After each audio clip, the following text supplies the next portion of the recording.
Hi everyone, I'm Anthony DiMoro and welcome to the latest edition of Ranters Insider right here on Sports Rants TV and of course brought to you by SportsRants.com. We're going to talk about a lot of things this episode as we normally do. We're going to talk some NBA playoffs, switch gears to the NHL playoffs, and then of course I'm answering your questions in our fan mail segment. But let's get rolling and talk about the NBA playoffs, which kicked off this weekend. And let me tell you something, one of the series that I'm really kind of excited about now that I've watched the first game is the Los Angeles Clippers and the Golden State Warriors, and talk about a couple of storylines heading into the series, but also after game one. We knew these teams had an intense budding rivalry. It's gotten physical. We knew that heading into this series. And we knew that these teams would be pushing each other to the limit. This game, a lot of storylines, a lot of waves, so to speak, of so much momentum going one way or the other in game one. But one thing that really stood out to me was the final 3 to 4 minutes of this game. And how the storyline switched. How Chris Paul of the Clippers went from playing clutch to playing choke. And one of the things that concerns me about that is not that Chris Paul is turning into a choke player. That's not what I'm saying. He's very much clutch. But if I'm watching Chris Paul, he got frustrated. He let things get to his head. And it affected him late in the game. Now, he single-handedly almost, offensively, brought back the Clippers to tie that game against the Warriors. And then missed free throws at the end of the game. Clearly frustrated on a non-call that happened a few minutes prior. This can't happen if you're the leader of the Clippers. If the franchise is putting all the hopes and aspirations and dreams on your shoulders, you can't let a non-call or officiating get in your head that much where you miss key free throws, especially only moments after hitting clutch three-pointers to bring the game back into contention for Los Angeles. So those would be my concerns. On the flip side, with the Golden State Warriors, my concerns would be win the game, guys. It almost seemed like they survived the Clippers at the end. It almost did, with the blown free throws. Again, not from just one player, but multiple players from the Warriors missed free throws, and they gave plenty of chances to the Los Angeles Clippers to jump back in and take that game. So I would be very, very concerned moving forward with the Golden State Warriors and how they close out games. Now, I picked the Clippers in this series mainly because Andrew Bogut, the loss, him not being there for Golden State, I think will loom large as this series goes on. But I'm going to stick with my pick, but I think both of these teams have some work to do as we go on into the first round of the playoffs. Another kind of head scratcher. How about the Indiana Pacers, folks? Getting almost drubbed, spanked, whatever, stymied by the Atlanta Hawks in their game one matchup.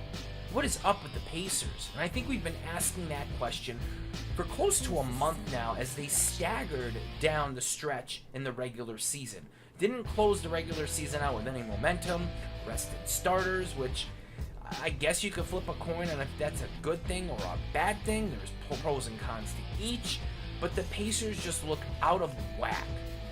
And they're heading into a series with a team that their center, Roy Hibbert, has struggled against mightily throughout his career. So it isn't exactly the team that's going to be the catalyst.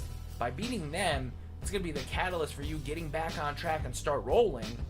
Although I picked the Pacers, the Hawks just took home court advantage for the time being. That's a huge thing in the NBA playoffs.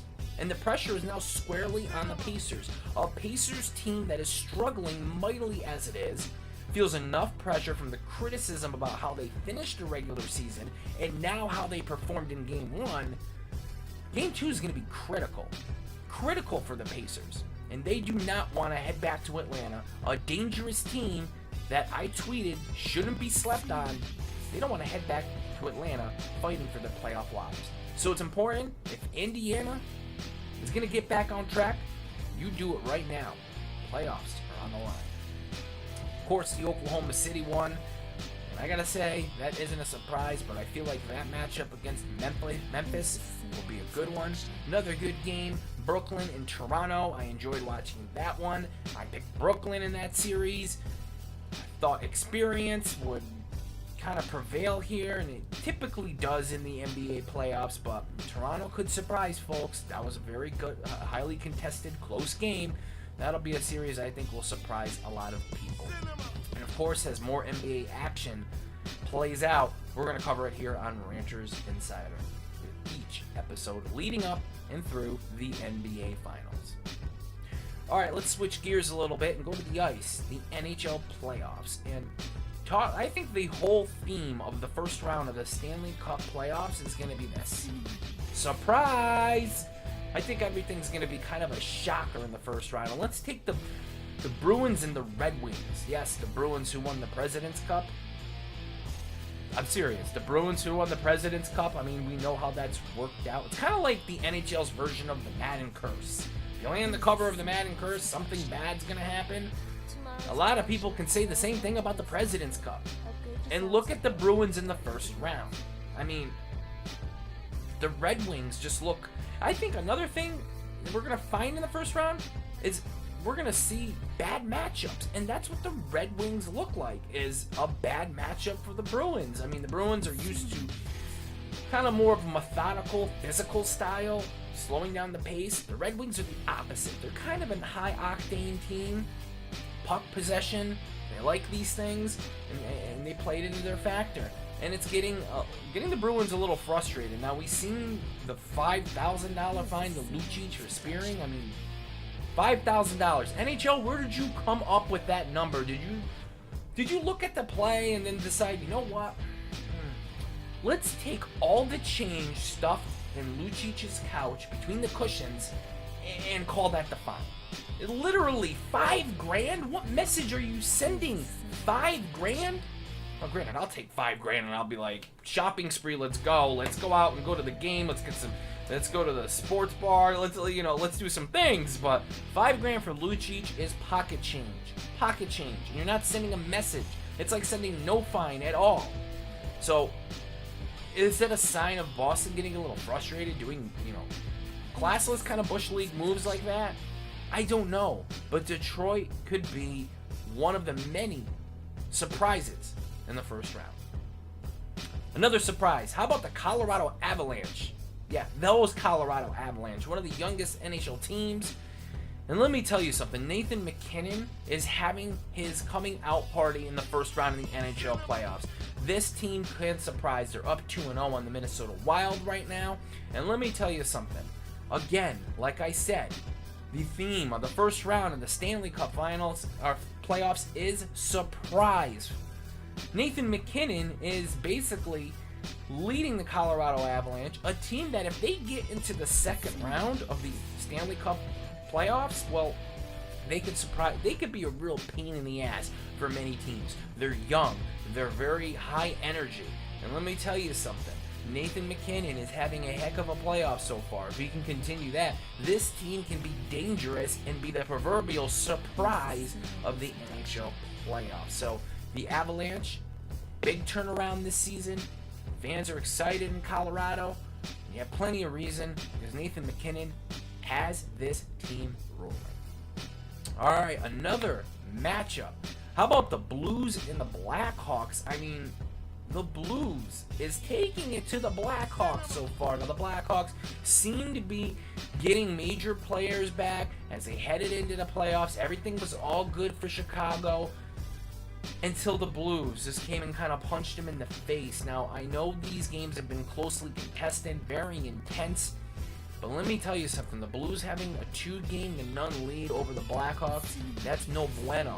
That is no bueno, folks. So, Chicago's got to get back on track if they want to continue on in the Stanley Cup playoffs. Again, theme of the first round is surprise, and the Blues can surprise everybody by knocking off the Blackhawks, and it's getting closer to reality than Chicago fans probably want to acknowledge.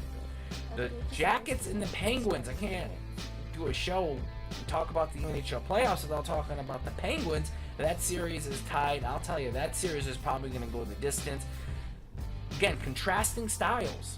And that's basically the theme of every series that I've alluded to so far in this segment.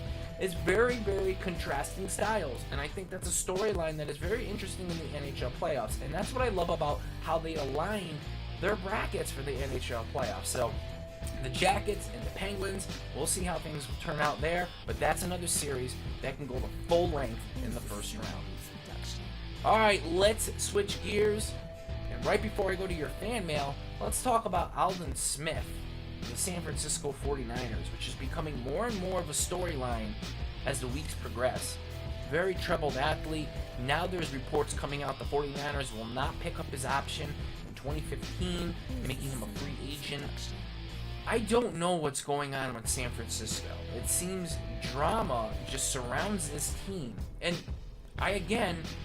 there's no association here as far as I am concerned. Aldon Smith just seems like a very troubled person. But what kind of house is Jim Harbaugh running here? And, I find it interesting that merely a month, maybe a month and a half ago, we had these reports about some clashes in the front office with the way Jim Harbaugh runs the team and the way the organization wants the team to be ran. So, does Jim Harbaugh, and I'm not saying he's responsible for what Aldon Smith or other players do on their free time, but is he the type of person to be leading a team of young men that are on the cusp, folks, of a possible Super Bowl? I mean, it just seems like more and more problems are coming out with your players, more issues. Colin Kaepernick, regardless of what your thoughts on that scenario is, it's all bad press, and they're creating this bad press themselves. I don't know what kind of culture is down in San Francisco, but Jim Harbaugh needs to fix it. Because I could care less. If it happens on your watch, it happens because of something you're doing wrong. And usually any corporation goes down, anything folds, blame goes from the top and then trickles down. And it's got to start with Jim Harbaugh. You have to develop a culture there where players such as Aldon Smith and Colin Kaepernick aren't putting your team in the headlines for bad reasons. Now, the Niners are going to cut Aldon Smith. I think that's clear. And I think first and foremost, before fans line up and start coming up with dream scenarios about where he's going to go next, he needs to fix his problems, because regardless of the talent he has, he's going to be no good for any team if he doesn't address these issues immediately. Address them and then come back, because you don't want these issues to linger to the next franchise. So if you want your favorite team to pick up Aldon Smith, talent-wise, it's a slam dunk. Character, I have my questions. Because what's good of having a player come in if he's going to be suspended, if he's going to get himself out of games, if he's going to cost your team money and a roster spot? It does no good. It's temporary. So you want a good, even for his own personal benefit, you want Aldon Smith to be 100%. Physically, psychologically, and mentally. Alright, folks, you know what time of show this is. It's the fan mail section where I answer your questions via Twitter. So let's go check out this week's fan.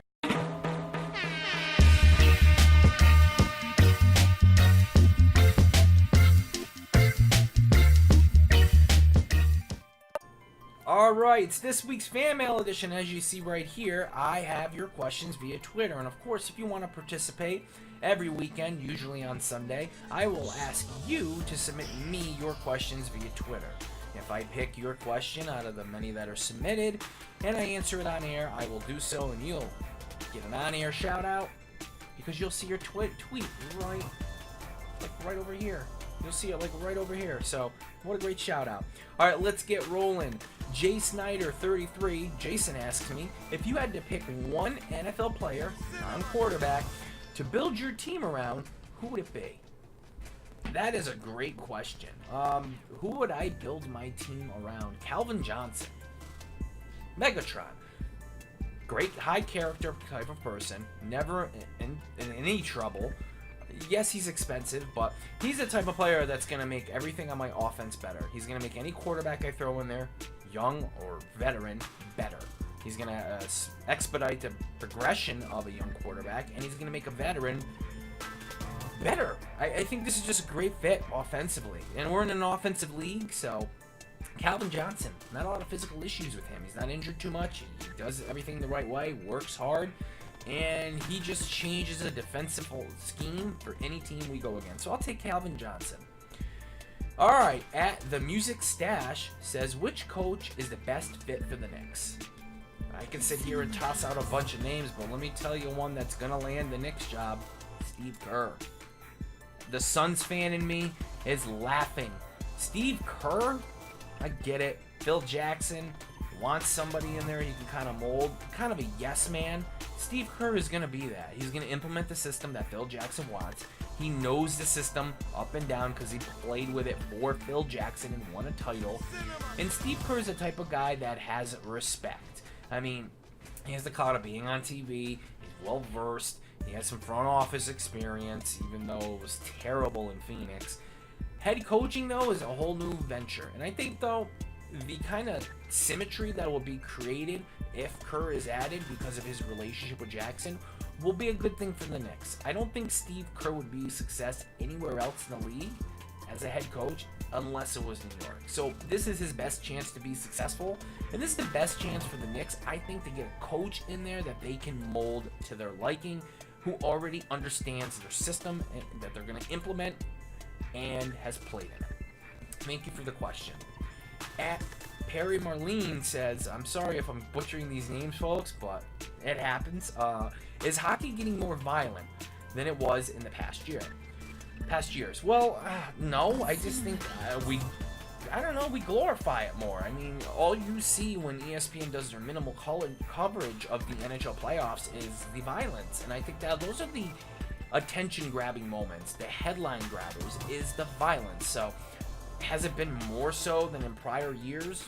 I don't think so. I'm not seeing anything different. I just think that's the focus point. That's the selling point. That's what makes it, quote-unquote, sexy to the casual sports fan, is the violence. So, I think that's where the media that doesn't predominantly cover hockey, I think that's what they focus on as catching attention and being buzzworthy. But I don't think it's been more violent than it has in past years. But thank you for the question. At Viv Washington asks me, the Cubs will be in the playoffs in, 5 years? Let me tell you something. If they really got to mirror what the Mets have done with their prospects. And I know the Mets aren't really tearing down the house, but let me tell you something. If the Cubs can stockpile the prospects that the Mets have and do everything kind of the way the Mets have, they could change the culture in Chicago. And I think they've already started to do that. And I think they could be in contention in the next 3 to 5 years. I mean, we didn't think the Pittsburgh Pirates would ever get into the playoffs. And in the past 3 to 4 seasons, we've seen some real promise. And then last season, it finally came to fruition. A nice push for them to the playoffs. A nice push in the playoffs. So, again, it could happen. Chicago fans are sick of hearing patience, but patience. Thank you for the question. All right, at CP Hibbard, our final question, he asks, are this season's Toronto Blue Jays the ones everyone expected last season? Well, if you look at the start of the MLB season last year, you'd see the same Toronto Blue Jays. They started out pretty hot and then fizzled down the stretch. Now, are these the Blue Jays we expected from last season? I don't know. Again, I want to see things towards the All-Star break to kind of get a feel of what teams really are. So Toronto could be the same thing, the same team they were last season and fizzle out, drop right to the bottom, or they can kind of hold it steady. But seeing Toronto and New York at the top of the AL East, I mean, that's interesting. They're both 10-8 at the moment of this filming, so we'll see how it pans out. But again, Toronto, last season, same thing. A little bit of a hot start, fizzled out fairly quickly. All right, folks, that's going to wrap up Fan Mail, and that's going to wrap up Ranters Insider. I'm going to be back at it every weekend, sometimes on Saturday, sometimes on Sunday. Hey, I'm a wild card. What can I say? You guys can follow me on Twitter at Anthony DiMoro, and of course, Sports Rants at sports_rants. Come on over to sportsrants.com, and of course, we're looking for contributors. So go to sportsrants.com/sports reporting and find out how you can apply to become a contributor. Yes, it's paid. Great way to make money and talk sports. All right, folks, thank you so much. Enjoy the NBA playoffs. Enjoy the NHL playoffs. Be kind to each other, and I'll catch you on the flip side.